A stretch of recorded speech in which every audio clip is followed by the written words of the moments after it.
Hey everyone, and welcome back to our DC Films podcast. This is episode 15, where literally all we're going to be doing is breaking down that amazing new Justice League trailer. And joining me this week are some familiar faces, so if you guys want to go around and introduce yourselves to the listeners. Hello everyone, I'm Artyom. You can find me as Great Kung Lao on Tumblr. Hey guys, I'm Lily from Lily Loves Comics on Tumblr. Hi, I'm Danielle, and I'm Social Justice League on Tumblr. Hi, I'm Katie, and I'm Story Advocate on Tumblr. Alright, and thank you guys again for doing this. I know it's been, it sucks not being able to talk about the trailer right away because it dropped on Sunday, but, life happens, so unfortunately we weren't able to talk about it until now, but I'm glad we were able to line up most of our schedules, especially, with Lily. I know your schedule's been a little hectic lately with work and everything, so thank you for taking the time to do this. And I know, last week we talked about, all the things we could be expecting, and I'm so happy that Warner Brothers took the time to listen to our podcast and listen to our wishes about Lois. Pretty much. Honestly, I was so happy to starting out the trailer. So we're going to, break down the trailer, from the beginning to end. And so starting out, I love that the first shot we see is Lois coming out of the Kent farm, and from what we can surmise is possibly being a dream sequence. And she walks out, and one of the first things you hear is Hans Zimmer's Man of Steel theme, which for me made me so happy. Yeah, Same. freaked out. Same. Yeah. I was like, oh, good. That made me so happy. Me too. And it was Clark's just simple and homey, his homestead theme. I loved it. I know. You guys noticed that all the plants on the porch when Lois walks out are dead? Mm-hmm. I don't know Yeah. why. I just noticed these things. Yeah, they're all dead. All the potted plants. Yeah, they are. There's a whole bunch all around the porch. And the they're all itself dead. too, There's a bush yeah. over to the side that has leaves, so it really does look like spring, which is perfect because, spring means rebirth and stuff. Yeah, I know, yeah. Yeah, right. Okay. And one thing I gotta say too about the score is the fact that in the last couple of trailers they've really emphasized Henry's Superman theme. So that's good, especially because I've talked about in the past about my trepidations with Danny Elfman and him not properly using the Hans Zimmer score and him almost favoring the old score. But this trailer has given me hope that we are gonna hear his theme when he comes back. Same here, Yeah. and I really appreciated that. And I know that they probably just took the theme from Man of Steel and just placed it in the trailer. It wasn't actually Danny, because most composers don't compose trailers. Very rarely do you see that. But this, I feel like they wouldn't be using the score in the last couple of trailers if they weren't actually going to use it in the movie. I feel like that'd be a big letdown if they were here's the amazing score for when he comes back. Oh wait, it's going to be the John Williams theme. Or, Well, and I also really appreciate that even anybody making the trailer naturally goes, oh, okay, this is his theme. This is his theme for these movies. Okay, put that in there. So it's very obviously identifiable as this is Clark Kent's theme. You know what I mean? Yeah. It's not like it's a horror mystery and they're like, what should we put here? I don't even know. It's just obvious. And so hopefully it's that obvious when we get to the film as well. So... Mm-hmm. And then when we see the panning shot coming up of, she's just Clark in the cornfield, just standing there looking out in the distance, and it was so. I love that. Me too, and just honestly, as we were, because I was doing the trailer reaction with my fiance and my little brother, as soon as the theme starts and you see Clark, I was starting to tear up, and then my fiance goes, "Are you gonna cry?" Maybe. Leave me alone, man. And I love I have feelings. And one thing I've noticed, and I feel like I brought this up in the Man of Steel commentary that Katie and I did, but I feel like Henry's version of Clark loves to keep the top 4 buttons of his shirt unbuttoned just to expose his chest hair all the time. Whether it's a really low-cut V-neck or his unbuttoned Henry shirt. fought hard for that chest hair, you guys. He fought hard. He's gonna show it every single chance he gets. Show it off every chance I get, Mm-hmm. 'Cause, they were gonna shave up there so that it didn't peep out of the Superman suit, and he was like, dude, right here in Death of Superman, he's got chest hair. See that? Mm-hmm. We should keep that. No, I'm not saying it as a bad thing. It's a funny thing that I've noticed that they've always right, emphasized it, and yeah. I think that's also a mixture of Zach's direction as well. But I just think it's kind of funny. Like, it's great. I mean, well, and I mean, like, if you want to like accurate. compare it to the way that whenever we have a female character in a cat suit, their zipper is always It's just undone, sort of like yeah. mysteriously nice. falling. Yeah, like, true. I think this is a really direct way, and Zach does this. It's a really direct way to show like that he's there to be looked at to a certain degree. Mm-hmm. He's there, you know. I mean, like, and it's Lois's dream. Yeah. As far as we know. If she's gonna picture him, she's gonna picture him the way she remembers him, and that's this dream is the lowest gaze. Then it makes a lot of sense. I got it. Okay. And one thing I think that go for it. No, you can go ahead. Go ahead. It's fine. Oh, I think that the dream too is really interesting because a lot of people have been talking about what it actually is and whether or not it's going to be reality or if it's actually a dream. Mm-hmm. And I think that there are visual cues about the fact that it might not be just a dream. That's what I was thinking. Because we have this sort of like Elysian fields thing, and I don't think that's a reach because Zach's so extra and also so entrenched in that kind of mythology that I think that's everybody's saying like, you know, oh, it's so cute that, you know, it's Clark the farmer, it's Clark in a cornfield, all of that stuff, and I just saw that and I just looked at it and I was like, this is an afterlife reference. This is the Greek afterlife, like come to life, and this is you know, him doing that thing directly from the comic, only he's replaced that dynamic between him and his father with him and Lois, and it means so much more to me. I think if I was to take issue with any part of the Return in the comics, it would be that stuff with Jonathan, which was really silly in the comics. And it looks like they're adapting it and making it deadly serious. And the reason I think so is because of that like Elysian field feel, because he's saying things that surprise and confuse her, which like does happen in dreams, but it's interesting that it's happening, and it's interesting that it's specific dialogue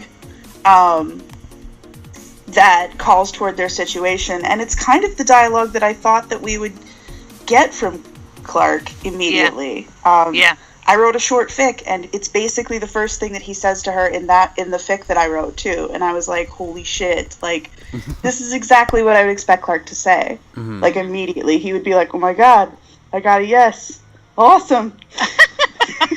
He's so cute. I love that, and I do want to just say that I don't know, like we all were like, okay, don't show us any more Superman. We don't need any more. Too much, okay? Don't give us too much. Don't ruin it. And then they give us this, and we're like, oh my gosh, it's perfect. Yep. It's not only did they show us how important he still is and still remains, but and how central he still is in this story, but they also like gave us him, gave us actual Clark, and then when no, it's a dream. We were all like, oh.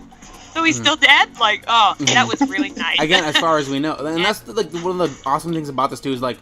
Because our whole thing was like, please don't spoil Superman's return. Please don't spoil Superman's return. And that they was didn't the only thing. like they gave us Superman without really giving us Superman in a way. Exactly. And by having it like potentially possibly being a dream, and I'm still on the fence of whether or not this actually is a dream sequence. Me too. Like I feel like this very well could be like after the final battle in the third act in the last probably like 10-15 minutes of the movie. Him returning to the Kent farm and like Lois, because Lois, I think someone put out, she's wearing that outfit that's in the one scene from one of the previous trailers, right? Where she's like turns around and looks up. I believe someone pointed out that she's wearing the same outfit. So she's the outfit is interesting.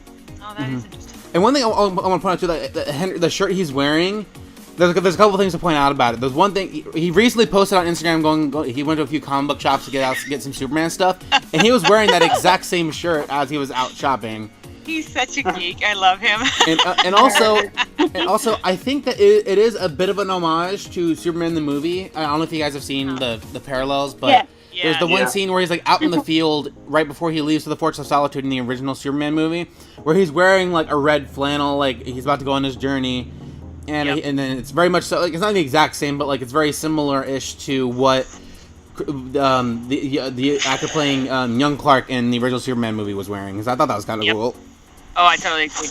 It was nice. And I loved so much how it was depicted, because this is truly how Lois sees him and how many of us see him. I mean, yes, he has these powers. Yes, he's Superman. But at his heart, he's just Clark Kent, a simple farm boy who, goes out to the field and inspects the corn. You know what I mean? Like, this is home to him.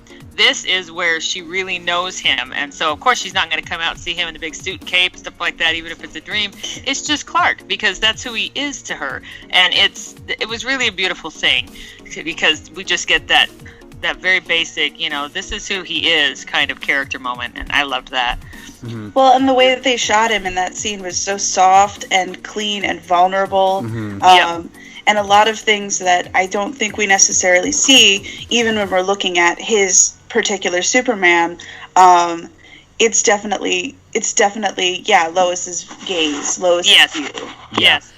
And also, I love that, many people have pointed out the parallels between this and the scene in the at the cemetery from Man of Steel, where Lois turns around and Clark's there. Oh yeah. And I love it. And I think that was also very direct on Zach to compare the two scenes, in the character's journey, where she's the one out, in a way, she's in both instances, in both movies, she's both kind of looking for him in a way, and he's there, except in this instance, he's in the foreground and she's in the background, and that's where it's kind of an opposite view, but. Yep. I think it's very clearly an homage to Man of Steel in that way. And honestly, one small thing I want to point out, if this does end up being real, I would be really, really happy, because Henry just in his portrayal of Clark in this moment alone, he just looks like he's so at peace and also confident in himself. You feel like he's truly happy. And yes. It makes the moment feel warm and comforting in that way. Yep. Yeah, it would be nice, but I do agree with the Elysian Fields idea. In the afterlife, you feel at peace too. Mm-hmm. Yeah. So all I can think about is Gladiator, when he walks over the wheat fields and joins his family, and I'm like, crap, But yeah. But I totally agree, and it's just, I don't know. Yeah. I've always appreciated the Henry Brady. When we're talking about those particular dreams, I mean, we are probably talking about some sort of purgatory or limbo being symbolized there.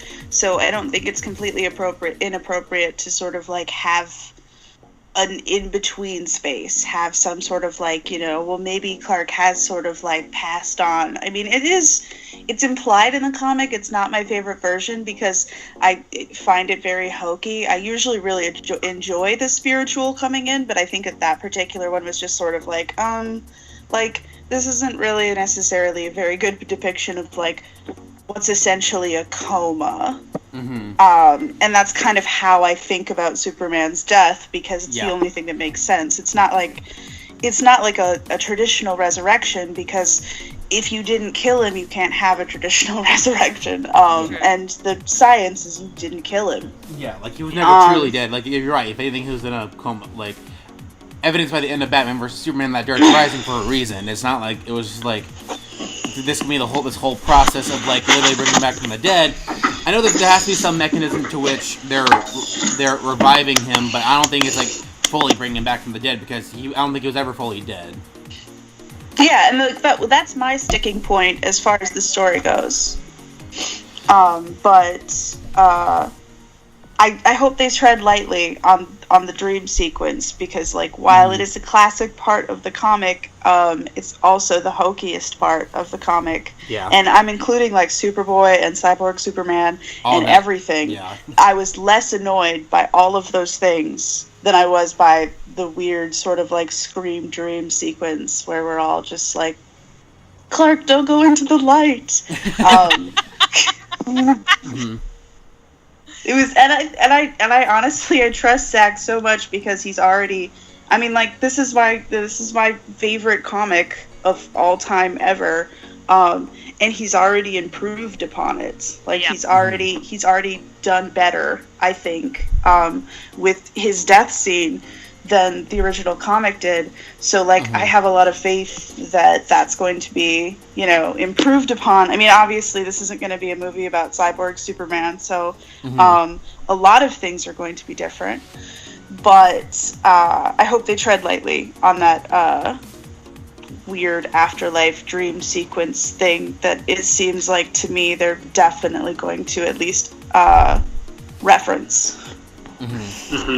I trust Zach to be able to handle that. Go ahead. I'm still like, even after watching this trailer for 100 times, I still can't believe that I was expecting that this hopefully final trailer will be mostly action-packed, but it starts with a story, actually, with emotions. And from Lois's perspective, we viewers also miss Clark on a personal level. All of us want to finally see his return because we miss him. And after we see when Lois awakes from this dream, we hear on the radio that the world also misses Superman. But it was important to show it from Lois's perspective because her perspective is personal, and we also feel on a personal level the loss of Superman, and we also want him return. And it's just amazing that they started this trailer with Lois. I'm still amazed by this fact. Me too. I agree. That's well said. Yeah, and that's why oh, go ahead. You can go ahead. I think that points to something really interesting about the films that I think I haven't really consciously thought of before, which is that, like, usually you do have this really, like, overarching view, like this world view of especially Superman, but a lot of superheroes, you sort of, like, look at them from the outside, from the perspective of the film, and the film always gives you, like, this is the world, and, you know, the superhero is just one person in it. I think that these films sort of come at it from the opposite direction because we're grounded really in this relationship between these two people. We're grounded in the very, like, intimate personal details, and our view is very affected by that because we're seeing everything from their perspective for once. We're seeing everything in a much more first-person way than we would otherwise, and that really affects how we see the outside world.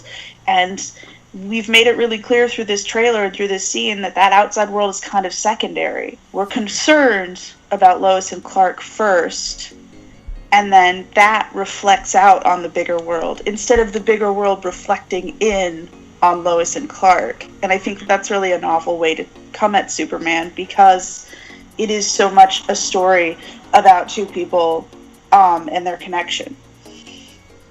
I agree. Yep.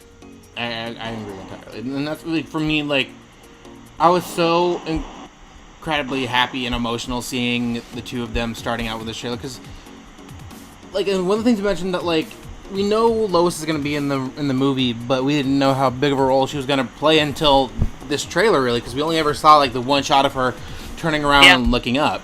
And this trailer for me, like, cemented, like, just how important Lois and Clark's story really is to the universe of the DC films. Like, like, they're like the anchor. Like, they're kind of where we started and where we're ending this story arc and where we're gonna hopefully continue. And I just appreciate that Zach was able to give us that and have it not be some, like, hokey, overly emotional, overly acted thing, but it feels like so real and visceral in that way. And that's why, like, I had such an emotional reaction seeing the two of them and seeing Clark back, because if it were any other filmmaker, I feel like the resurrection and these moments wouldn't be as emotional for me because it's not Zach. But because it's Zach, I'm that much more tied into these characters and what's going on, and especially with Lois and Clark, because they're some of my favorite aspects of the DC films. Agreed. He handles their story, I don't know, just the way he does their story, I truly love it. And a lot of it, I don't know what it is about Zach, he's just got a particular touch about it, but part of it, I think, is the fact that there's not huge amounts of overblown and overly romantic / cheesy dialogue. You know, half of their interactions are kind of speaking without words, and they just kind of really understand each other, and I don't know. You're right. The way he depicts them, it's not quite like anything else I've ever seen, and and definitely you're right. It come up and suddenly it's like, oh my gosh, So it's very moving. He trusts his actors so much. Mm-hmm. That kind of like the way that silence is preserved, and the way that there's a lot of showing over telling, I think takes a lot of faith from a director, because a lot of times, like, you can just say, okay, well, stand here, feel this emotion, I'll help the audience interpret it. And instead, Zach puts that burden on the actors and really makes them do their work, and more than that, trusts them to translate these feelings. And I think sometimes that is that comes across to a lot of viewers as a weakness, because they're like, well, like, you're not doing your job. And it's like, no, like, his job right now is to get out of the way and let Amy Adams fucking rock the shit out of this. True. And she does. It's consistently. I mean, like, she turns in stellar performances in almost everything, but she turns in amazing performances for him, and I think half of that is just being given the room to be as awesome as she is. And Henry too. I'm earnestly concerned that we might not see anything so great from Henry, just because I think that he's being awfully spoiled by having such a great director. Yeah. And that, he might not have room in future projects to do this really cool, subtle, intense work that he's been doing.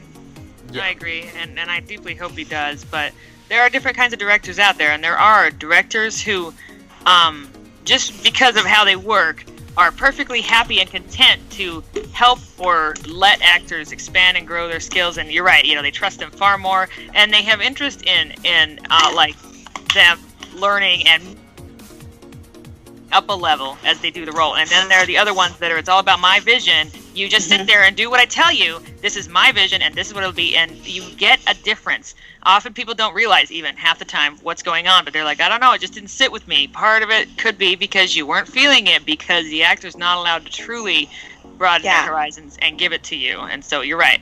Zach definitely doesn't seem like one of those. And that's so contradictory with the product that gets made in the end too, because it's so well controlled and it's so composed. Like, he's got like that sort of Hitchcock thing where, like, you suddenly start realizing that every single thing in frame is absolutely supposed to be exactly where it is, and everything is composed that way, and yet he's still letting these actors give the room to breathe, and that's like an amazing balance, because I think that would be probably the hardest thing. I'm a giant control freak. I can't even imagine. I can't imagine leaving half of this vision, especially a vision that's so intricate, up to, other people. You have to have a really high level of trust with those people. Yep. And I think this is why consistently we get good reports of people working with him. They come out and go, wow, I love that guy. I love working with him. Oh, he's so nice. Oh, he's so this. And because they feel that. And he just, I don't know. That is a fine balance. I don't know if I could handle it well. And so it impresses me that he does. Yeah. And that's what, like, all right. Yeah, sorry, go ahead. No, I was just, again, I agree with you wholeheartely. That was just, you guys took words out of my mouth. And just to move on to one of the next shots, when we see, and I'm glad that this movie, especially with this trailer, is purposely bringing up shots and the story from Batman versus Superman that we see, like Lois with the letting go of the dirt with the ring on her finger, and yes. Again, they get so much more emotional that way, and when she wakes up in the bed and then she's reaching out for him and he's not there, that's, excuse my language, but that's so fucking heartbreaking. Yep. Like, it's seriously, and when you hear the voiceover, like, I can't imagine, like, she turns on the radio and they just happen to be talking about, Superman being dead, but just to have her, like, in this moment, like, we're just going off the way we see it in the trailer, but just turning on the radio and hearing that the world's still in mourning after the death of Superman, Yeah, you can only imagine how Lois is feeling right there. Just oh yeah. like, That's like having a celebrity die or something like that. Like the entire world knows about it. Everybody's talking about it. It's all over the news, all over, people's mouths. That's all that anybody's talking about. And you have dealt with a personal loss and are attempting to deal with it. That has got to be a really terrible place to be, because when we have a personal loss and it's just, somebody close to us but not extremely well known in the world, that's hard enough. And without everybody, it'll be like everybody in your school coming up and going, "Did you hear about, and she's got to pretend that he's nothing more than a public figure she's been reporting on. Oh my gracious. So yeah, I agree.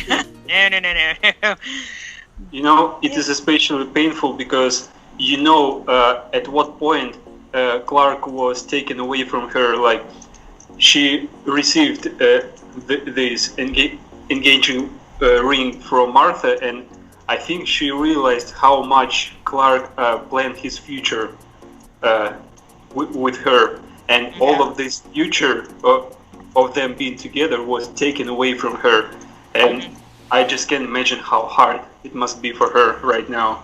Oh yeah. But I agree. I love that they came back to the ring and that they showed the shot. I mean, not only is it really effective, but everything about this trailer and how they kept harking back to A, Superman, and B, the events of Batman v Superman made me so happy, because it really shows that it gave me more confidence that this is still Zack's vision, it's still Zack's film, and this is still the third part of his trilogy that he's lining up, and that it's not just suddenly exploded off into somewhere and not really paying attention to what came before, which drives me crazy in a story. And so that made me feel a lot better. Yeah, there were some rumors, and a lot of haters were talking about how Justice League is going to ignore everything that was before, only to, to change the direction. Can you even imagine? Okay. But what a terrible movie that would be. This trailer just respects everything that was before, Exactly. not throwing it away. Exactly. Embraces it. It embraces it. And Warner Brothers could have easily have just kind of brushed Batman versus Superman under the rug, but they've shown time and time again that they're not. Like they're really not. Like, and that makes me so happy, because it's showing that they're still confident in Zack's vision, and not just willing to be like, well, the public hated this movie, so we're just gonna act like it didn't happen. Like, I feel like other studios kind of would have. Like, if you look at just to compare, if you look at like Fox and the X-Men movies, if you look at X-Men Origins Wolverine, that movie is never talked about ever. Yeah. Like, they never acknowledge it, and then the Days of Future Past where they rebooted everything, and so now they have a clean slate, because they know people didn't like some of their movies. Warner Brothers, I don't think is doing that. Yes, you can say, oh, there's gonna be Flashpoint and blah blah blah. I don't know if Flashpoint is gonna be as world changing as some people are expecting it to be. But as of right now, Warner Brothers, I believe, is still confident in what Zack has been able to do. Otherwise, they wouldn't have kept him on. Yep. I think if they really wanted to do that, if they really wanted to say, okay, we're going to pretend that Batman versus Superman never existed, and we're going to brush all this under the rug, they would basically at that point be forfeiting the concept of a cinematic universe. And I think that is the big question. That is the big question, I think, that's up for grabs, is not whether Warner Brothers is allowed to make more movies in this vein, in this universe, with these actors. I don't think that's what's up for grabs. I think what's up for grabs is the idea that they can have a cinematic universe, that they can pull off what Marvel has pulled off to a certain degree. And I think that if they have the potential to do it better, because they've seen where Marvel has stumbled and fallen. And I think that's the most threatening thing about Warner Brothers doing this, is that they have the benefit of Marvel's hindsight. They have the benefit of watching Marvel fuck up a bunch of times and have movies in the cinematic universe that don't connect in the way that these movies are clearly going to connect. And I think that is really threatening, because it throws into relief mistakes that have been made in the MCU. And I think that is really threatening to people, because for some reason, we really, really need the Marvel Cinematic Universe to be flawless, and I think it's the worst thing for the Marvel Cinematic Universe is this expectation that everything is great and it's all awesome and every single movie is a win, and I don't think that every single movie in the DCEU is going to be a win. I don't think so either, yeah. But they will be connected at the very least, and I think that if they would have shoved Batman vs Superman out of the picture and brushed it under the rug, they would have been forfeiting their ability to make a cinematic universe. So I think Warner Brothers is up against a wall here. I think that, like, whether they're happy with Zack or not, I think that's super up for debate still. I think that they need to let him carry through with his vision, because otherwise they're basically saying it's not really a cinematic universe. We're basically just like letting Zack do what Nolan did. Yep. And creating like its own standalone thing. Yeah, I get you. And that's where like even like I might not enjoy Suicide Squad as much as I did, but at least story wise, I'm so happy it built on the end of Batman vs Superman in a world like post the death of Superman. Like, that's one of the story elements that I really, really enjoyed about Suicide Squad, and that's why I'm so looking forward to this, is seeing like the heroes end of it and like where the world actually is and how they're feeling. And that's why, like, when you're looking at the trailer, when you see the headlines from the Daily Planet of like the world without hope and the banner on that one bridge of Superman's symbol, like, it's, to me, that's like, I'm so curious just to see how the world really truly is reacting to the Superman's death, because you got a touch of that in Suicide Squad, but I wish there's a little bit more. But that's one of the things I'm so excited for is the world building and what's going on, like what are the consequences of these characters' actions in these films. And you're right, like if Warner Brothers had taken Batman vs Superman out of the universe in a way, or like brush it under the rug, you would lose so much of what makes this story so important, and like with each movie being impactful for the next story, or even like how it's taken from the previous story and built on that. It's like each story is important, like whether people like it or not. Like each film is a result of the previous. Like Batman vs Superman was a result of Man of Steel. Suicide Squad was in part a result of Batman vs Superman. Wonder Woman in part was a result of Batman vs Superman. And now Justice League is a culmination of pretty much all of those things. Probably like sans Suicide Squad, but still, like each film is important for the next. And I don't want that. I don't want DC to become like flavor of the week kind of thing, where each film is like its own standalone thing, not really acknowledging or really building on the previous films and just being its own thing. Like, I don't hate standalone films, but I like the connectivity of it, because it makes the story matter more in that way. Yeah. And that's my whole spiel on that. So when it was first starting to happen in the MCU, it was such a novel idea, and it was so exciting, because I think we've been saying this for decades.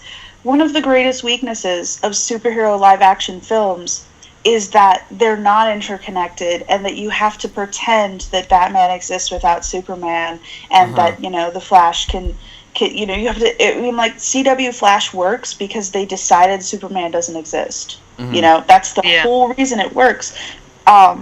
In his universe, because otherwise we'd have to have guest stars every couple of minutes. Like Supergirl came up against that problem too. It's just sort of like, well, if you're going to talk about your cousin every 20 seconds, then he should probably like show up at some point and be like, I exist, and then leave.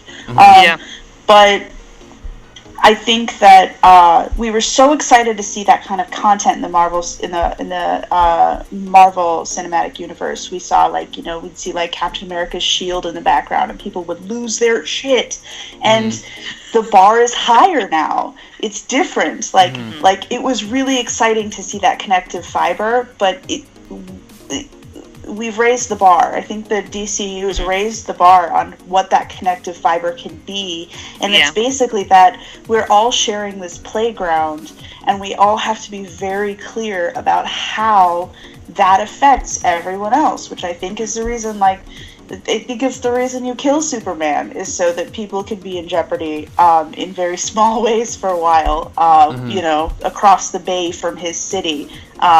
Gotham is going to be deeply affected by the proximity of Superman. Everything's going to be deeply affected. And I think that the coolest thing is that we've openly acknowledged that. We've openly acknowledged that when you put someone, you know, larger than life into that situation, that it affects and changes the entire situation. It's like when you're watching Buffy the Vampire Slayer and they're like, oh, the world is ending. And I'm like, why don't you get Angel the vampire with a soul on the freaking phone? What's wrong with you? You know a guy who can punch really hard. What are you doing? And, you know, that's the responsibility of that shared universe. And it's a tough one. And I'm really amazed by how we're handling it.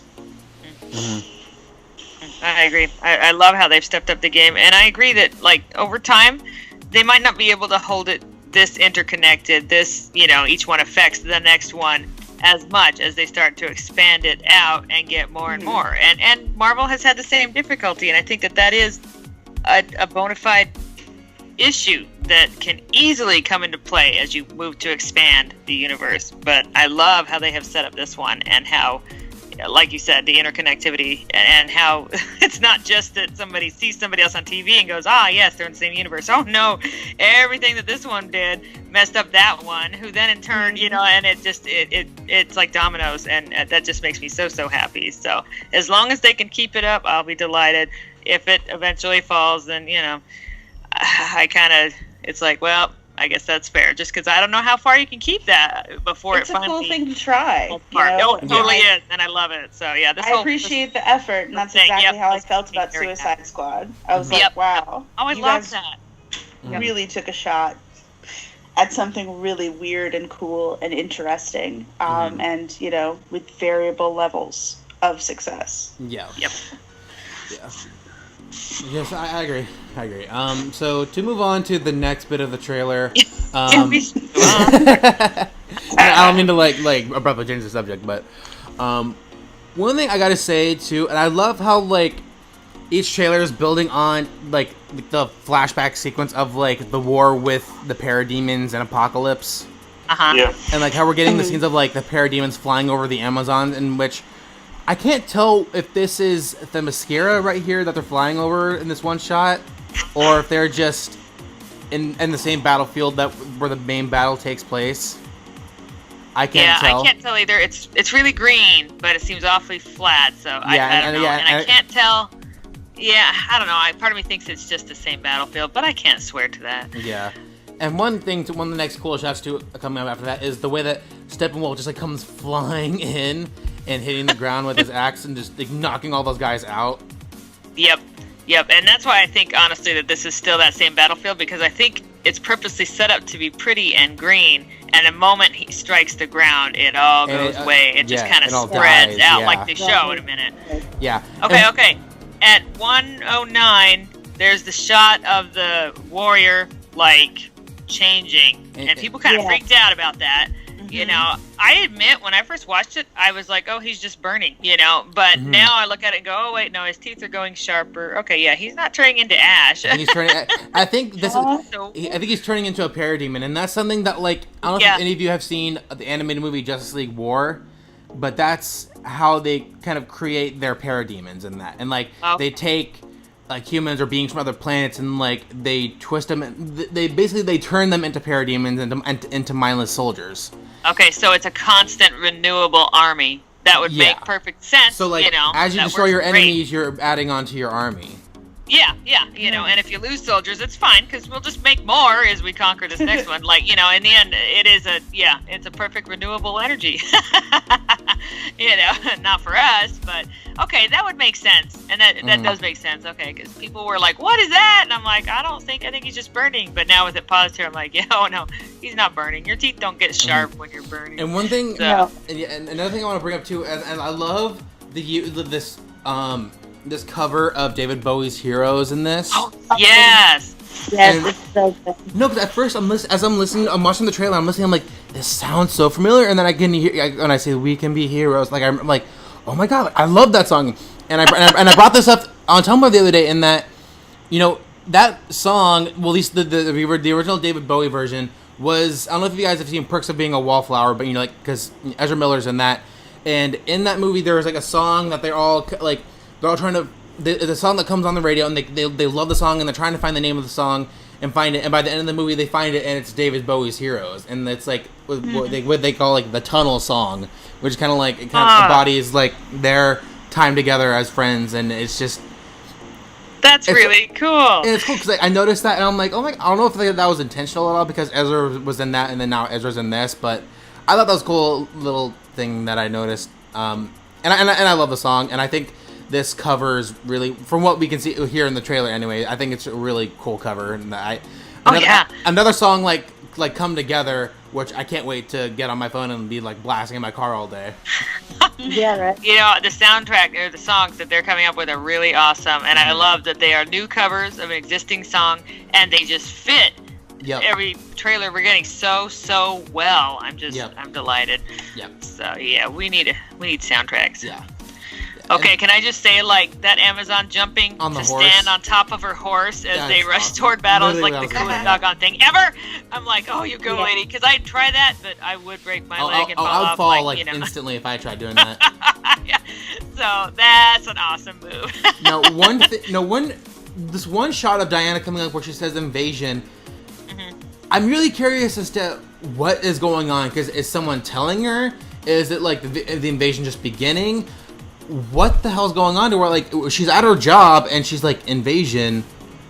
What? Yeah. Like, I'm so interested in what could possibly be happening. If it's like, if someone's there to tell her, or Bruce is there to tell. Like, I don't know. I agree, and I'm not. Is she commuting?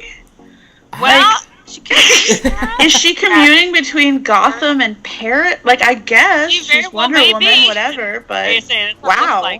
But see, the thing is, in the other trailer, and even in here, we get a tiny brief scene of people, terrorists going into a building, and we decided it was in London, and her coming up and beating the crap out of them, which was delightful. And then immediately afterward, we see her restoring a statue and talking to some guy about how she didn't really do a whole lot on the weekend, at work. And so this, to me, seems very, very much like it's in the beginning of the film.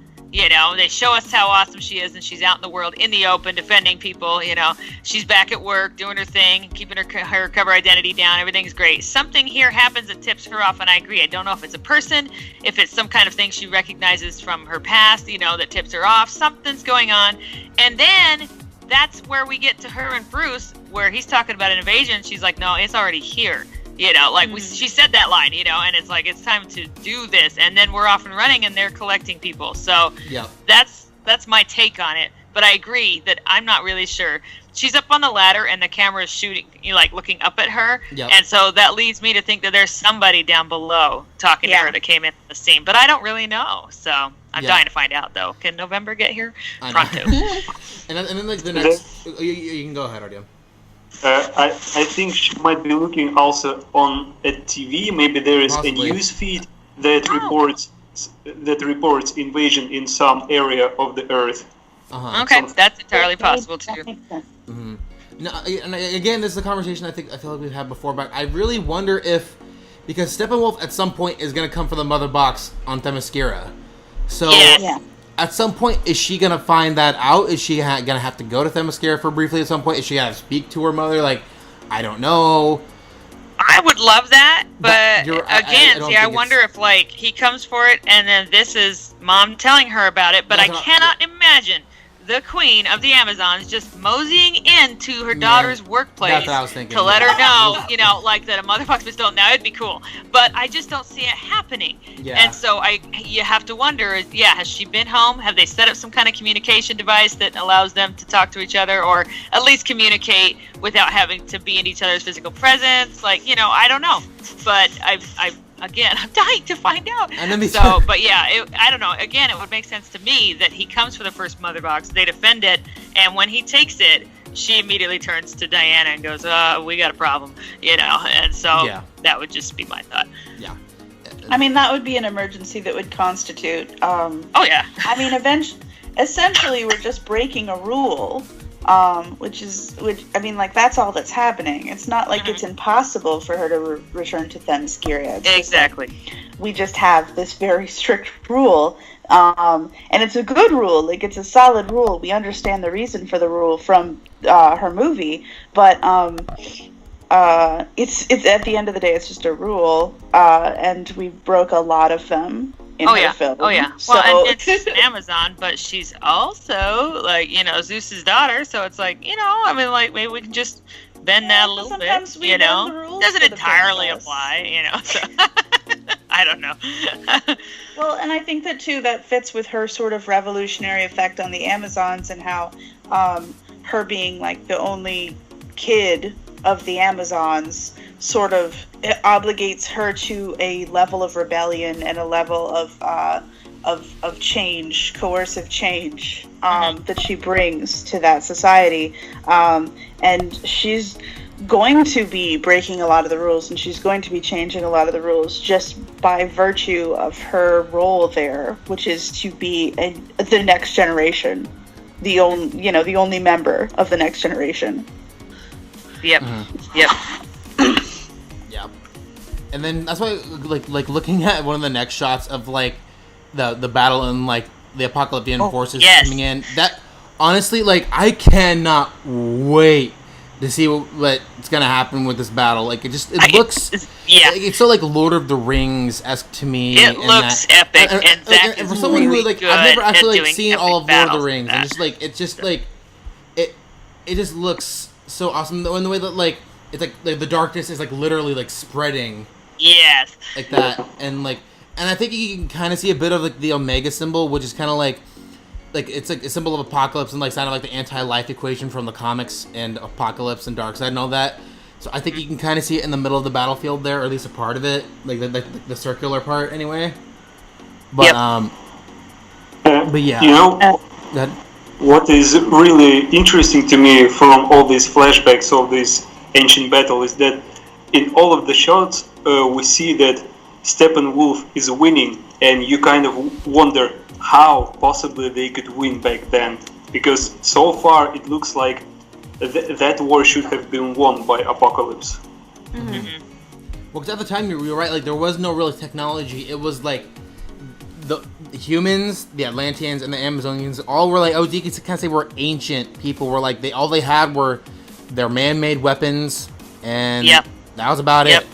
Their swords, their arrows, their close combat stuff. Yeah. And if they don't need close combat stuff, they just eradicate you from a distance, and it's a lot harder to fight. Yep.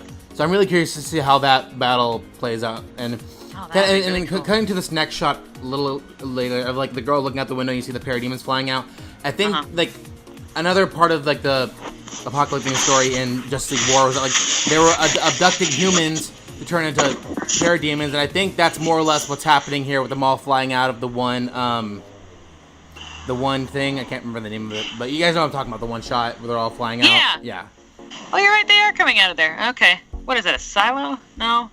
It's not. Well, I also think it's such a significant choice that the first, we're obviously going to see kids reacting to this stuff, but that we have two little girls, and I went on a rant a couple days about feminine-focused filmmaking, but I didn't have, I didn't take the time to get to Zach, but keeping that through that gaze and letting that story be told through the eyes of these of the two little girls, which are basically the first straight up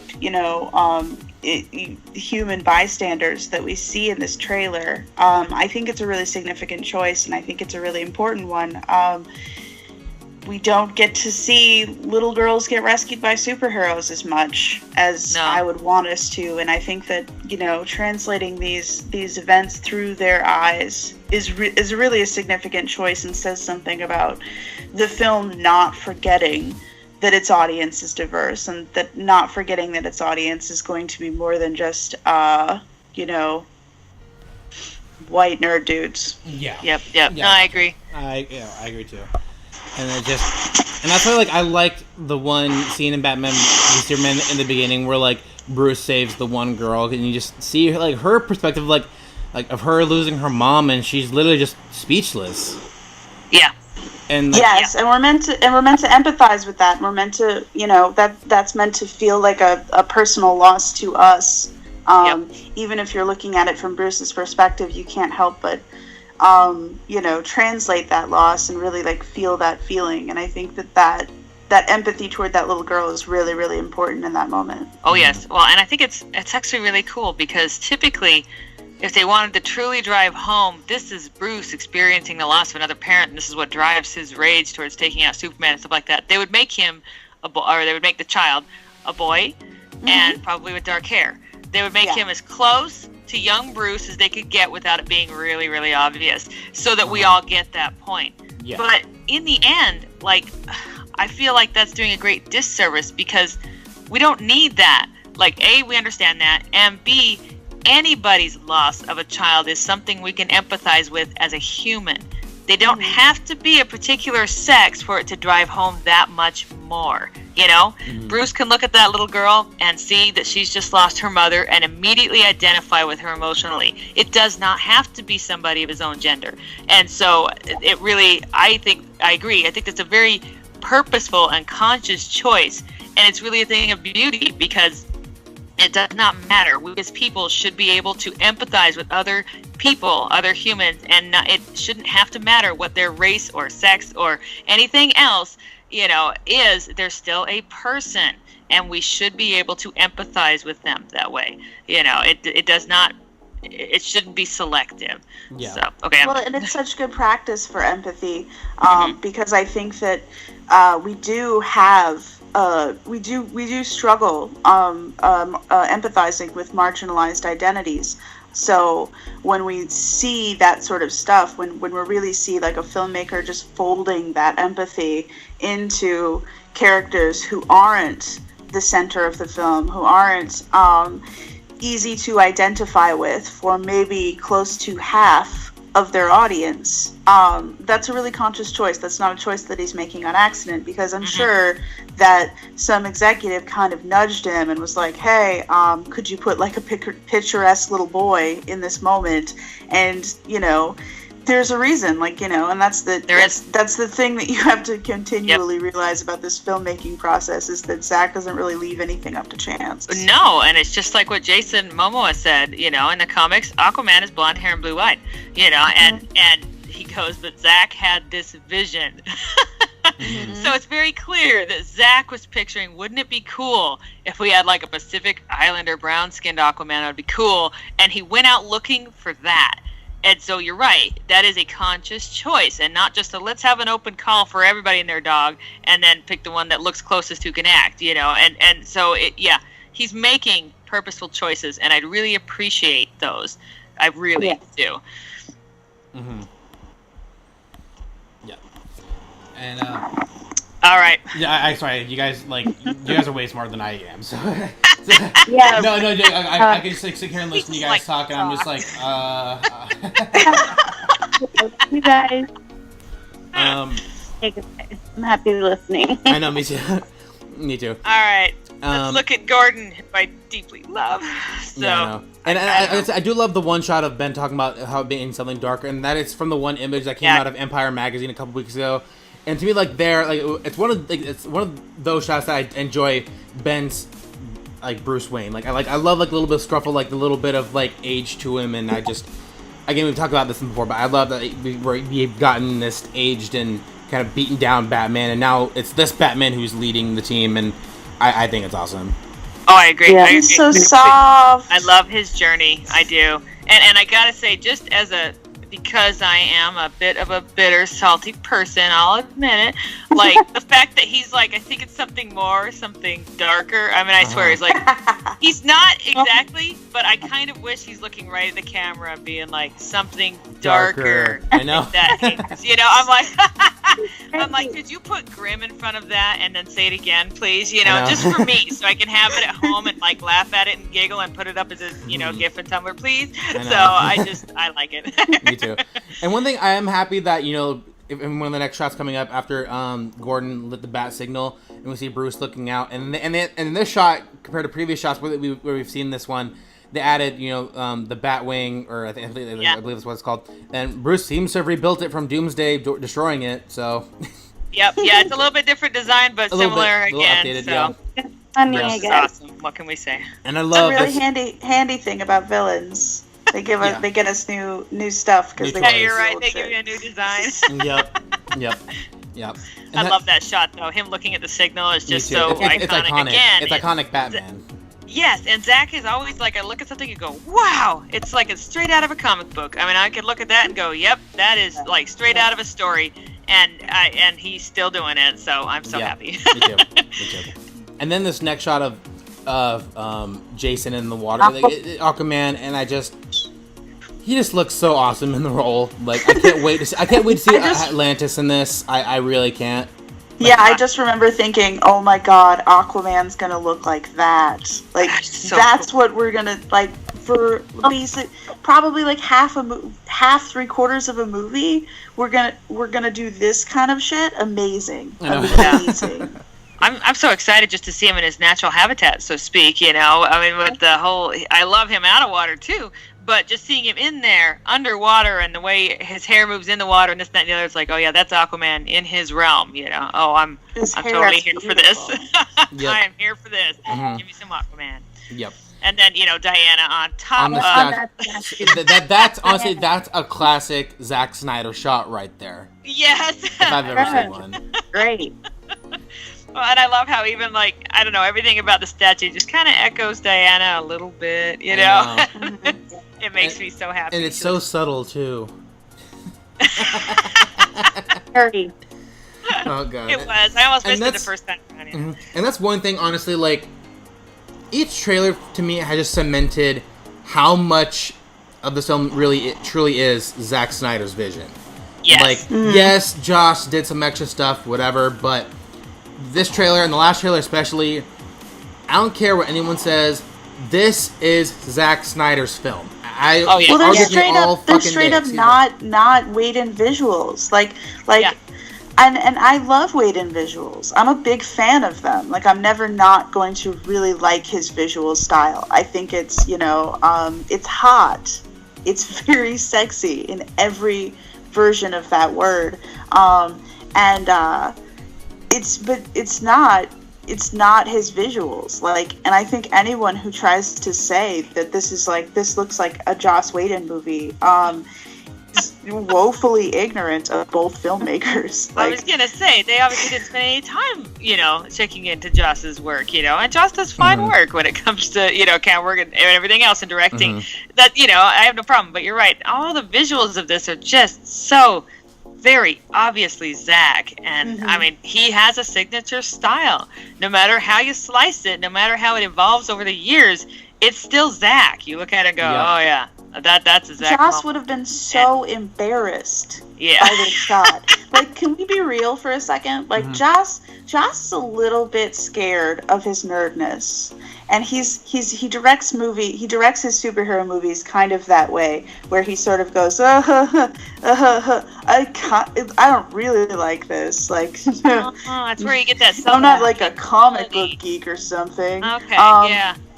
So like, and I think that this would be the most like, I can't imagine Joss not looking at this shot and like sort of shuddering a little bit, being like, we have to make a joke real quick. It's too much. It's too much for him. Oh, gosh, right. Okay. Yeah. He would have had to like fall off the statue. He would not have been able to handle this shot and take it seriously. And I think that like that's you could just boil it down to just looking at this one shot. There's no way that Joss Whedon actually composed and directed this. I know. No. Like, it screams Zack Snyder. Like, it really does. Yeah.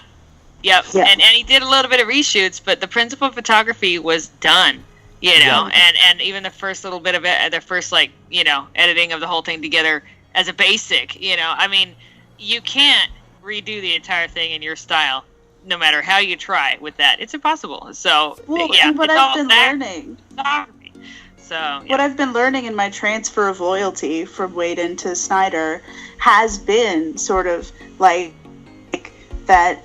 You can lead into this. Like, you can... it's silly to try and dodge responsibility for these characters and try and make them less than they are in order to make them palatable to people who didn't like them in the first place. And I think that leaning into the fantasticness and the extraness and the bombastic level of action and feeling and storytelling of the original stories, of literally what these stories are on the page, is such a strength and such something that I think that I don't know, that I desperately needed. That I desperately needed someone to be like, hey, like, stop taking it so seriously. Like, this is supposed to be fun. Which is so weird to say, because I think that a lot of people would say that Snyder takes this stuff too seriously. And it's like, no, he just takes really silly shit seriously, and it bothers you because you don't think that this shit is worthy. You don't think that the silliness is worthy. And I think that when you think that it's worthy, when you think that the story is worth telling, this is what it looks like. Yep. Exactly. I do agree. Yeah, and that's why, like I said, each trailer to me is just cemented the fact that this is Zack Snyder's movie. Yes, again, like, Josh did some pickup stuff and like added some more dialogue and stuff, and that's fine, whatever. But it's shots like this to me, like, these are some of the reasons why I love Zack Snyder as a director. Like, he's even in a simple shot where she's just standing on a statue, and it's not just any statue. It's a very, like, specifically placed statue for her to be on, and it would have been a generic statue or like a building or like a bridge or something that she could have been standing on, but no, Zack was very deliberate in choosing that specific statue, and I think obviously it's an artistic choice on his part, and I don't think you would have gotten that from many other directors. Like, maybe Patty, because she's the only other person I trust with Wonder Woman to be able to convey that kind of stuff. But I really I love these shots from Zack, and it's just they're amazing. I don't think you don't get that from many other filmmakers today. So Yep. yeah. So to move on to the next shot, and to move on to somewhat of a heartbreaking shot. I know. My son, be nice to seeing me. Cyborg sitting, what I'm assuming is his house, just looking at his old pictures of himself, and back when he was, back before the accident. Yep. Well, if you look behind him, you see a trophy, picture of him in his football uniform. I think a picture of him in regular clothes. Yeah, I mean, it's his house and his family. And... Oh, wait, there's 2 trophies. Yep. Yeah. I think his story's going to break my heart a lot. But, yeah. I also think that, and I mean, it's already happened, but I'm going to walk out being like, Cyborg is mine, and I will protect him, and you will all back off. So, yeah. Like, especially, like, at this point, like, has he, like, run away from his dad? Like, are they on speaking terms at all? Like, I'm really wondering, like, what Victor's story in this is gonna be, because we've seen a little more of like Barry's and Diana's and Bruce's and Arthur's, but Cyborg's is the one that's still a bit of a question mark for me, because we know more or less what happens, because we see the bit of footage where he kind of becomes Cyborg and Batman v Superman. Yeah. But other than that, we don't know very many details about Cyborg, so I hope we do get a little more of his story in this, because it is heartbreaking what happens to him, because I think it was like in the comics and in most iterations, like, a decent amount of his family like were in a car accident, and that's why he was the way he was, and like his dad, well, at least like pre-New 52 anyway, his dad goes to all these lengths to try to save his son, and it's just, and it's heartbreaking, and even like in the old Teen Titans animated series, in the first episode you see how he's still broken and ashamed of what he's become. Like he even then in a kid's cartoon, which I think is way more mature than people give him credit for. Or at least the original one, anyway, not Teen Titans garbage. No, we don't talk about Go. We don't I know. Talk about Go. No, but even in an animated form like that, they took that part of the character seriously, and that's why I'm so curious to see what they do with Cyborg in this, and how broken he's gonna be starting out, and how the team is gonna bring him kind of into the light in a way, I am so excited. I can't wait. And I know that we've Or a supervillain is going to come and try and take his body, and then my son is going to just cry for the whole fucking movie. Like, is there a bright light in Victor's life? I'm not convinced that there is yet. I'm very concerned about it. He looks like he just spends the whole movie just crying and being sad. And even in this trailer, we get him catching, Aquaman and telling him the ride's not over yet. And he's like, "My man," and there's some camaraderie there. So yes, that's some what consolation. Yeah. My poor boy. Yeah. All right. Well. And then moving on to this next shot of Barry. I'm still like this whole sequence in Metropolis is. I really think this is the return of Superman, because like, why else would he be so comforted? Like in that area specifically where the scout ship is, and where like the majority of the battle with Doomsday was the beginning. Like I think that's like the return of Superman, and like I really. Oh my God. So. Is that the first time that this man exchanges dialogue with Clark? Because I'll die. I'll literally die if that's the face he makes. I'm not going to survive this movie. Oh, that would be the best though, because that's like a stroke better than the look he had on his face when he said, "You're the Batman." He's all excited, but still kind of impressed. And this one, he's just like, "Oh, my hero." He just looks like he's so like at ease too. Yeah. He's like fucking Superman. Oh my God. Be away. This is gonna be bad. I know. This is one of the most exciting things about Justice League is to see how the rest of the league is going to interact with Superman besides Wonder Woman, Batman. Yep.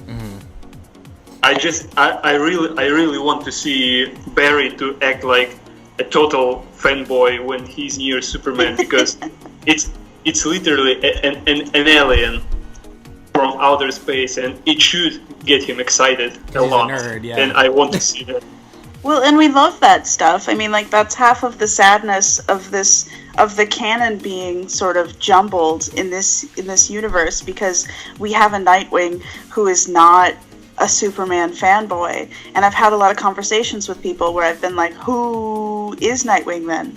Like, a huge part of his personality is, Superman was his kind of dad growing up. Yeah, and, he was like a second father besides Bruce, a Nightwing without Superman is going to be really hard to pull off, because it's a huge part of his personality. It's a huge part of the reason that he has a light that Bruce can't snuff out with his bullshit.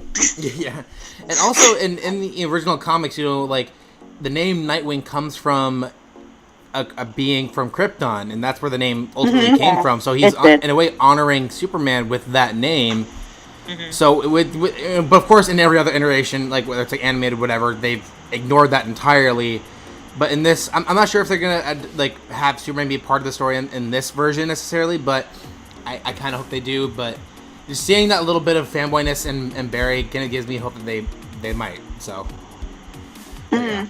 And at least transfer that energy onto Barry, because he'd be a great cipher for it. Like at least give us what it was that Nightwing brought to that story, which is sort of like that that squirrely awe that you feel, and you can relate to Barry. You can relate to Barry, because you're just like the only person in the room like. He's that's awesome. a bit squirrely. But yeah, I mean, like, you look at that and you're sort of like, yep, that's how I would act in the room with Superman. I would look like an idiot. I would make a huge fool of myself. Wouldn't that be us all? It's Superman. I know. Like honestly, if I could place myself in that universe and ever meet Superman at any point, like, I know he would be like the nicest guy ever, but I would literally be like speechless the entire time and be like, he would definitely walk away from me going, what happened there? I'd be just one of those embarrassing idiots that's like, oh my God, you've been such an inspiration to me, and you mean so much to me. And he'll be like, oh my gosh, I would be like, one of those, honestly, I would be one of those people who'd be like, can I just like fly with you for like a minute? Like, please. I know. Like, I know, like it's such like a nerd thing, but it's just like. That's why, like, if I could ever see, like, and it sucks, Henry is now the only person of the Justice League I have not seen in person. and that is so frustrating. Like, I've seen Ben, I've seen Gal, Ezra and Ray have waved and said hi to me. I've seen Jason. I've seen Jason's kids. I have not seen Henry. I'm working on getting to Long Island. I may beat you to this. I may, because I'm working on getting to Long Island right now. At least I'll see him from afar. Good luck, man. And it sucks because, like, I was... One of the most frustrating times, I feel like I've told this story, was, like, when I was at Comic-Con. It was 2015. When it was the year that, like that first big trailer for, like, Batman vs. Superman was there with, like, the big operatic themes and, like, Wonder Woman and all that stuff. Like, my favorite trailer of Batman vs. Superman, hands down. And I was literally, like, waiting at the DC booth for, like, an hour and a half. And I was only at Comic-Con because someone on Craigslist sold me their ticket. And I was only there for half the day because I had to work that day. And it was getting close to the time where I had to leave because otherwise I was going to be late to work. And I was waiting for, like, Henry and the cast to come. And I was like, I can't wait anymore. And I had to leave. Literally, within 5 minutes of me leaving, the cast all show up. And then I get to and I get to work. And I get to work. And my boss is like, oh, why didn't you just tell me? You could have come in later and it would have been fine. I'm like, are you fucking kidding me? What? No. This is useless information to me now. I know. Useless. Like, and the annoying thing too was that, like, that morning my boss was like, hey, can you come in early? And I'm like, sorry, I can't. I'm at Comic-Con right now. And he said, okay. like he didn't say, oh, come in later. I was just like, ugh, like, it was so frustrating. I'm like, So, like, the one time I could have met Henry, I didn't. So. But I there probably will be opportunities in the future, but, like, this past Comic-Con, seeing the Justice League, a part of me was still hoping that Henry would be there in some capacity, but even seeing them was just, like, as, like, a lifelong fan of these characters, that was one of, like, the best, like, fanboy moments I've ever had. I love that they're handling this by, like, easing him in, though. Yeah. Like, this, like, slow admission that Superman's not gonna be dead in this movie is so funny to me, because it's like, you know, the pretense of just being like, well, we don't know, like, is Superman gonna be in this movie? Like, it's so silly. I know, they're almost acting as if, like, but they're taking it how so are we seriously. Yes, instead of just being like, you know, he comes back, whatever, look, he's everywhere, you know. I really appreciate it that they're like, oh, we're not totally sure. I mean, look how bad it's one of those you gotta really want him, you know. It's one of those dimensions too where it makes it really clear that they know that this series is going to be watched by children, and they know that a large part of their audience is children, and they want to keep that story going metatextually for that too, because kids are taking this really seriously. And you know, there are kids at Comic-Con asking Jason Momoa, oh my gosh, if Superman, oh my dead. god, that whole thing was hilarious. It was so sweet because, like, then that little boy, like, was at the DC booth for the signing, and then Jason's like, hey, don't worry, he'll be back. That was the cutest sweet. thing. It was, because he, like, leaned forward, cupped his neck, and brings him close and goes, hey, don't worry, he's still alive, okay, you know. And it was like, you are so cute. Stop. I can't handle that's why, like, it. honestly, like, being I'm there for literally that was... crying right now because I can't handle the children. I know.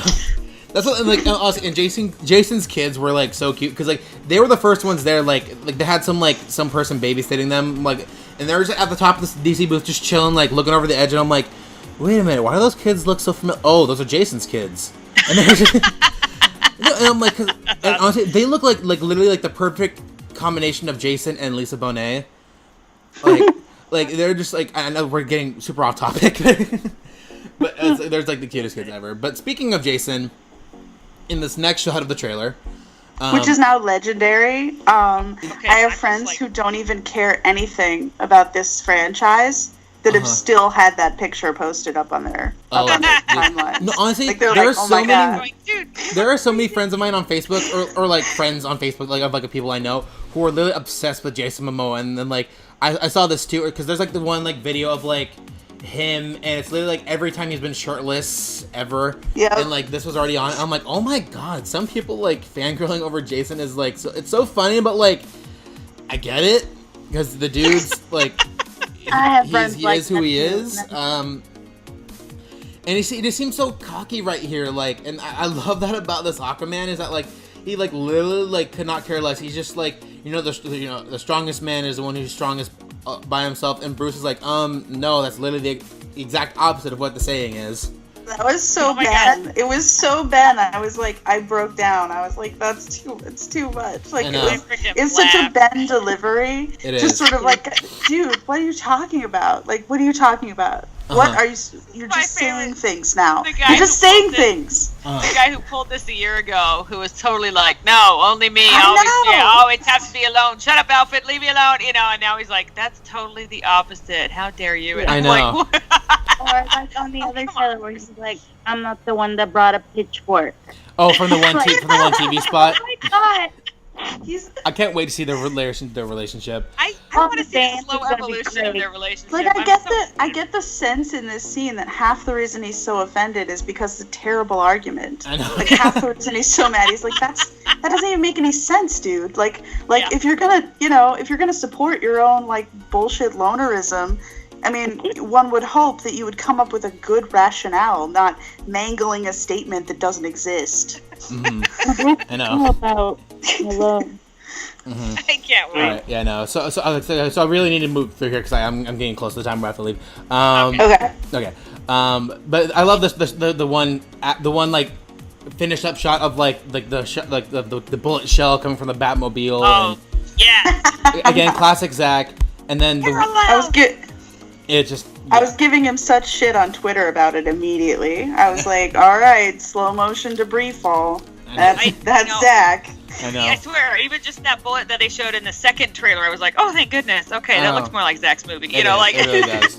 And especially with like, because like the part of like the song that's playing right here, and the gun that shot above our head, like that was really well placed. First of all, I love that. That was well crafted, guys. Yep. Okay, can I say what the heck is going on with this freaking building?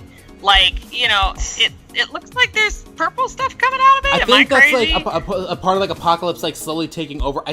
They're growing something, and it's obviously they weren't there in the previous shots or the previous trailers because they're still working on CGI. But I think this is part of like the whole invasion strategy of like literally almost like terraforming Earth in the way that Zod was trying to, but in a more like aggressive way. Okay, I can believe it because it was like, what on earth is? It looks like purple tentacles coming out. I mean, I know it's not a squid, but it's like. No, yeah, I know, I get what you mean. Like, and it makes it a little more interesting that way too. It does, and the awesomeness that is the Flash taking out there. That's one of my favorite poses of his before he starts running. I know, because and the way he like channels his speed before he even moves, and then if you pause it for like a brief second after he runs, after he's gone, his silhouette is still there.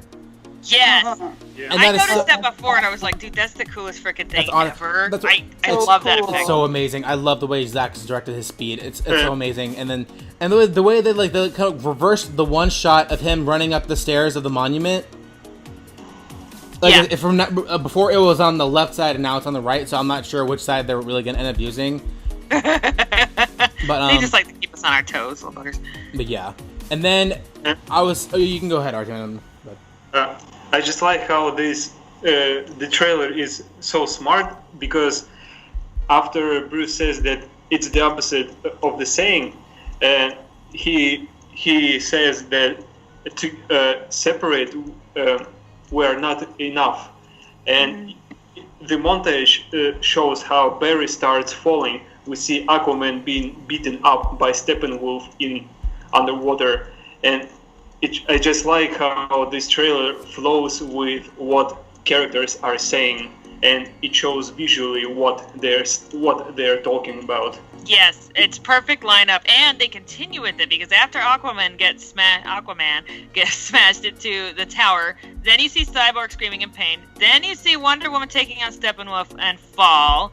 And it's like, wow, okay, so none of them is powerful enough to handle this by themselves, and that's the entire point. And that's what every tagline is trying to tell us, you can't save the world alone and everything. Yes. They're really making the point, not one of us can handle this, so we have to band together. And I really love the unity, guys.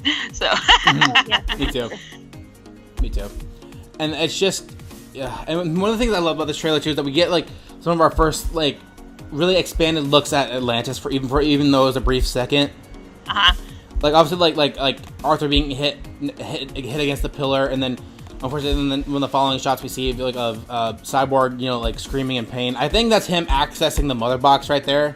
Yeah, that's what it looks like.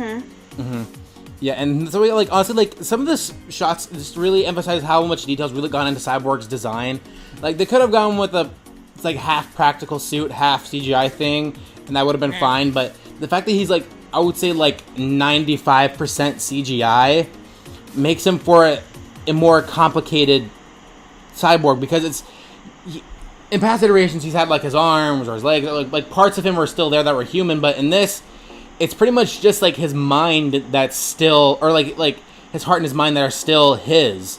The rest it's all mechanic.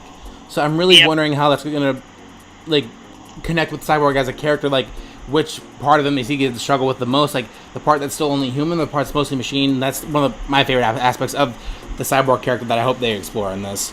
Well, it's gonna make for greater versatility long term too, because if he's 95% CGI, then they can add whatever they want onto that concept, and that suit is sort of fluid. Which I think makes him, you know, an incredible asset to the team, and makes that the character growth or whatever they plan to do with him much more dynamic. And you know, there are directions to go with that. Oh, yeah. Yep. Yeah, and I agree. And then that's why, like, and the fact that like I think Ray's come out and said that like Zach and him have envisioned this character to kind of be like representation for disabled people, and I think that's. That's awesome, because even though obviously it's not like disabled in like I guess like the normal sense, because like I don't think anyone in the world is a cyborg, but to have that sort of like to have him have that kind of struggle, I think is important to have, especially within like this superhero movie, to have someone that like young kids can who are struggling, or anyone who's struggling with any sort of disability can look up to in that way, because they can see a character who's going through at least similar struggles. I can see people with prosthetics having a particular identification with him. Because, in fact, I swear, wasn't there that video somewhere where they took tiny children with disabilities and dressed them up as the Justice League superheroes and gave them photo opportunities? That was a couple. Crap. That was awesome. I cried, you know. But yeah, you know, when they've lost a limb and have to have it replaced by something that's very obviously not human, they're totally going to identify with Cyborg here. And you know, I mean, am I still whole? Am I still me? Am I still, you know, I'm half of me is artificial. What is that? You know? And so, yeah, I definitely could see them identifying with him and feeling empowered. At least I hope so, just because that's a beautiful, wonderful thing. Yeah, I agree. And then to move on to this next shot of like Wonder Woman against Steppenwolf, which visually looks awesome in the way that his axe moves, and the way the parademons are just like watching as it's happening. And Steppenwolf, there is yes man. Yeah, I know. It looks awesome. And Diana just looks like she's been waiting for a battle like this since Doomsday. You know. Yeah. Like she is the only one of the crew I think that can really go head to head with him and not get turned into pulp immediately. You know, like you know, she's got really strong fighting game and good strength, and I can't wait to see her take him on. I'll be in the background. Go! So. Yeah, and then the next shot again. The shot of the cop coming out of the car, I think this is also part of the return of Superman, of them looking up. Because everyone, I agree. She's looking up. All the shots of everyone looking up that we've seen of this particular area of Metropolis, I think it's an homage to the whole look up in the sky to the return. Exactly. Look up in the sky. Deliberate. And then the very next shot is literally talking about Superman, and that, you know, because Bruce is talking about he made him a promise, and he's looking at the hologram of Superman again. Yep. The first line he says, though, is the world needs Superman. And I love that. And I'm like, dang right it does. You're so right, Bruce. I know. But it's beautiful because he's made that realization, too. And he doesn't say the world needed Superman. He says the world needs him. Yeah. It still does. That's the point they're making with the news reports about the increased violence and terrorism and stuff like that. The world is still suffering because his loss is gone, even though these guys are are banding together to become a group to defend the Earth and stuff like that. They don't provide the same ideal of hope that he did, and he recognizes that. I love that. Well, and I think that the idea, in the absence of understanding that Superman is totally not dead, is the idea that you know, maybe if we tried hard enough, we could embody what he embodied. Maybe that's something that we could someday achieve, and that's that they will join you in the sun kind of circular storytelling, because we're coming back to this idea that these people are stepping up and saying, you know, how can we be more like Superman? How can we embody that ideal? Yes, and how can we improve ourselves through his example?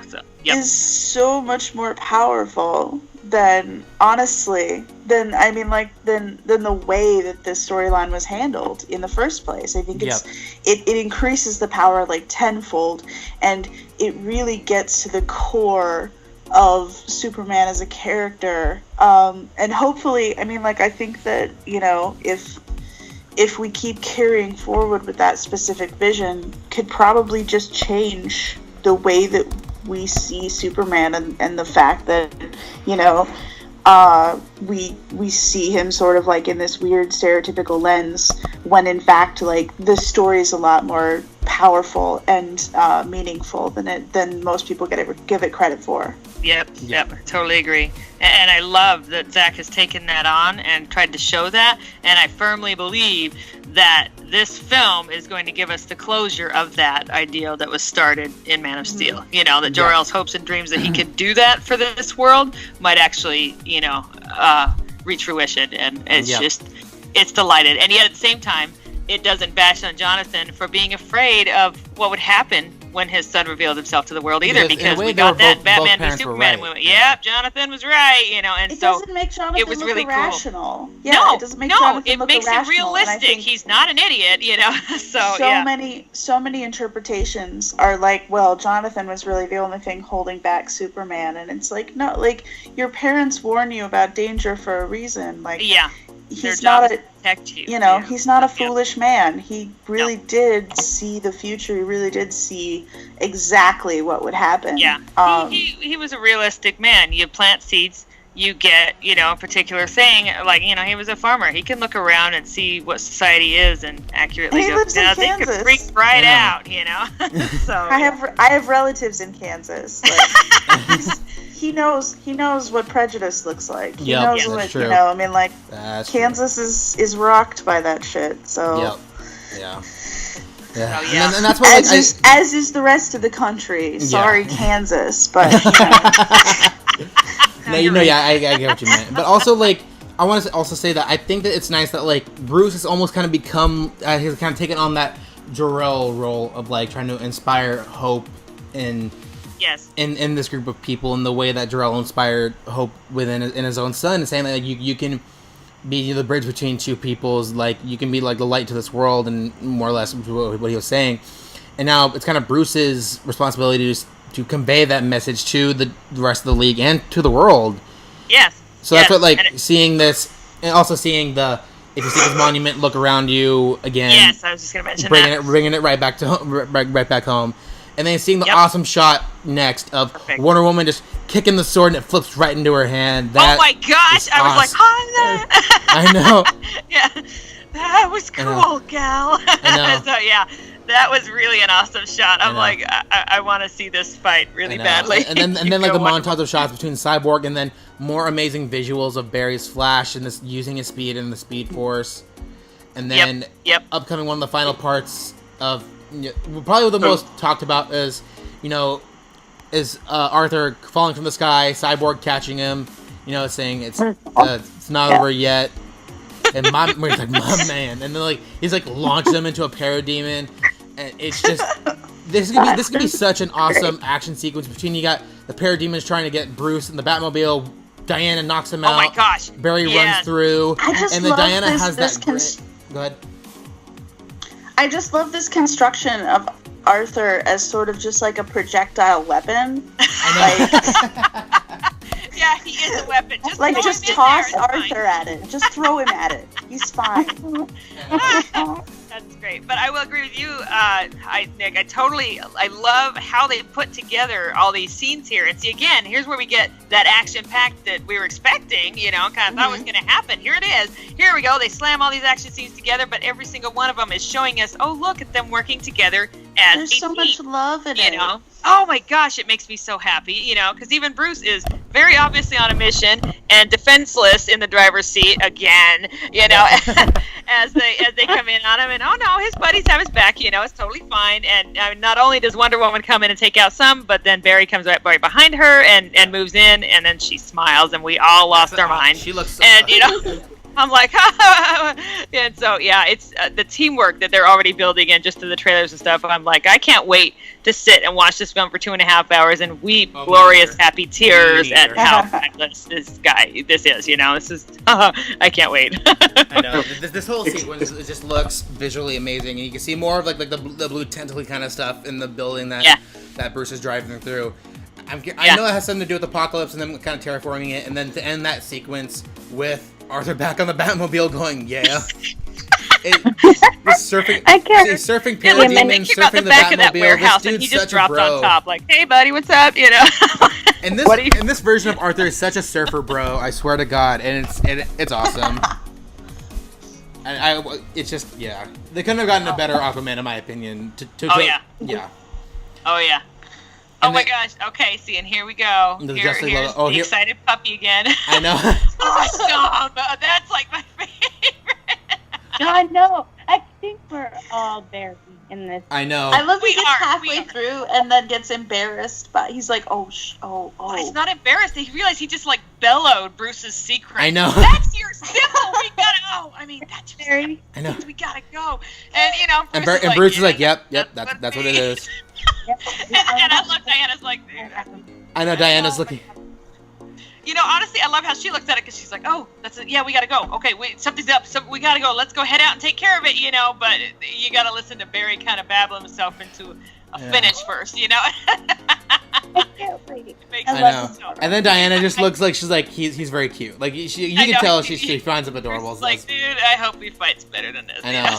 And then what a way to end the trailer. It was. Oh gosh, yes. I love Barry so much, and I will say, and only once, I don't check into comments about millions of things, but just one of the gift sets on Tumblr of this and Barry's adorable moments, somebody actually came on and said, well, Barry's excitedness just seems so forced, and I'm like, okay.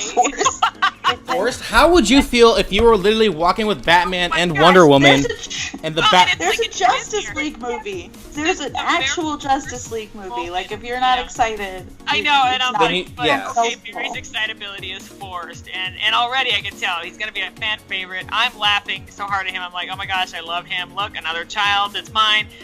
My daughter giggled. Oh, I love him. My husband laughed. Was like, okay, he's funny. And it just like, this is gonna be great. And he is kind of our insert. I mean, he's a superhero too, and we can't quite do that. But his excitedness is all of us. I mean, we are Barry.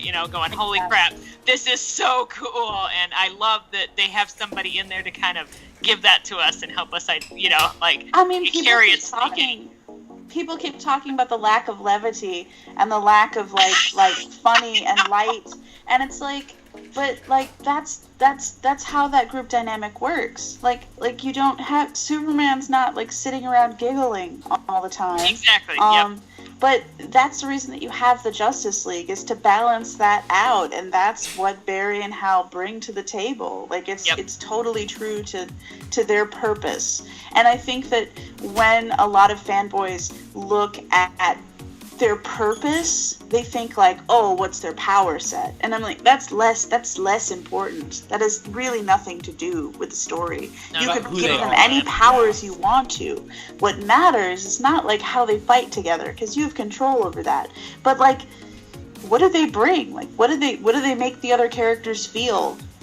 What actual tactical skills do they have? Like, how do they make everyone else, react to them? All of those story things get totally thrown out the window for like, well, like, why do we even need a rest of the Justice League if Superman can punch this guy in the face? I'm like, because Superman's not a dick and he lets everybody else take a turn. Like, there's that. Creating an ensemble is actually not as easy as people, I think, might feel that it is, because typically you're working to create a group that at once complements each other to become a greater whole, but also has a little bit of friction there to provide some interest, but not too much, and so it is not an easy thing to just put together this perfect ensemble that works. And and you're right. I saw a superhero score sheet that ranked a bunch of the characters like by skill level, and I was so angry. I wrote this, I didn't have enough characters because it was on Twitter, so I filled up 140 characters, and then I was like, nope, this needs to be at least a 5-comment thread. You guys, this is so it's such a typified of the way that we handle these characters, and it's the reason that in Justice League right now, in the comic, everybody's just so excited about breeding the Justice League, and I'm like, this is gross. This is gross, guys. We're not just oh, wouldn't it be cool if you combined X powers with Y powers? Oh, do they like each other? Who cares? Oh my gosh. That's why I have such a problem with the way the New 52 forced Clark and Diana to be together just for the sake of the fact that they have similar powers. For real. Yeah. It's that's no. Well, and apparently you need to be able to tie a shotgun into a pretzel in order to understand another person who can tie a shotgun into a pretzel. That's very important to a relationship. What? That is so gross. What? No. No, I will say, especially, you're right. It's not always about skill, and here it's very much not. And very often, you look here, and Diana is, she's wonderful, but she's, I don't know, she's a warrior, and at the same time, a beautiful, nurturing person, But she's been through a lot. And she's just emerging from kind of a cocoon that she's been in for quite a while. She was a lot more reserved in Batman v Superman than she ever was in Wonder Woman. And you could see the toll the time has taken on her. Then there's Bruce, who we deeply love, but who is kind of emotionally constipated and really not coming out of himself that much. And then you got Aquaman, who seems determined to pick a fight with anybody around him, so he's that kind of guy. And so what do you need to help with this? Well, you need somebody who kind of reveres all of them and whose young exuberance kind of helps break through their shell a little bit, draws them together. And you need somebody who is hurting but still has so much heart that you cannot help but want to have him, in your crew. Oh, look, there they are. The younger set of this Justice League, their powers are awesome and needed, but it's their heart and it's their personality that really is needed to gel all these other rougher and more reserved personalities together and make them a crew, make them the Justice League. So I can't wait to see this play out. I am delighted. I'm so excited.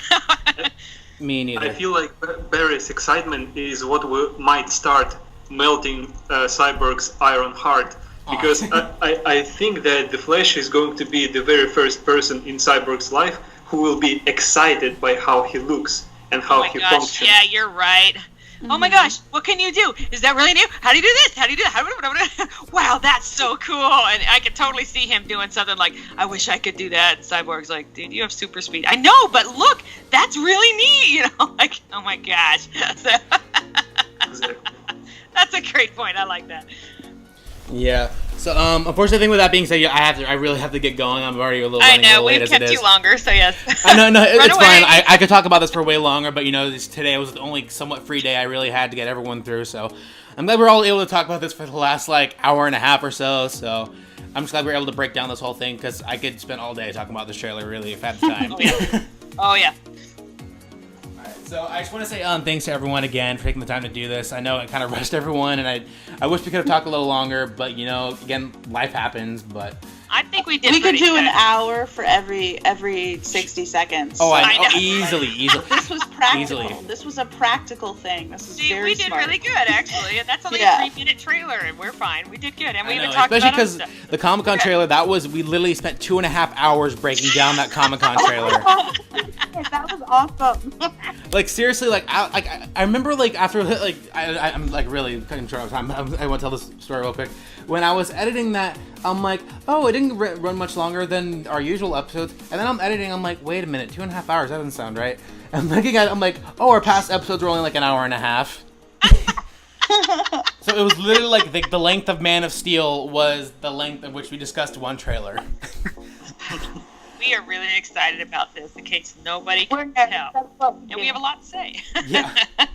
Yeah. So, again, with that being said, thanks to everyone for doing this today. It's always fun. Again, I can talk about this all day, but again, I gotta get going. So if you guys each want to go around and tell everyone who's listening where they can find you guys online. I'm Greg Kunglau from Tumblr. My name is Artyom. Hey, it's Lily from Lily Loves Comics on Tumblr. I'm Danielle, and I'm a Social Justice League on Tumblr. I'm Katie, and I'm Story Advocate on Tumblr. And of course, you guys can find me here at Nerdy Nick on YouTube, True Man of Steel on Tumblr or Twitter. Follow these people if you guys want to see all the stuff they post all the time. They're all awesome and great DCE fans. They're always posting metas and stuff. You guys can follow them. And yeah, thank you everyone for listening. Thank all of you guys for doing this with me. It's always a hell of a lot of fun, and I'm glad we were able to do this today. All right, and everyone listening, thank you guys so much. Sorry to cut everyone off a little early. It's just I have an appointment today I need to get to. But thank you guys for listening, and until next time, have a good one.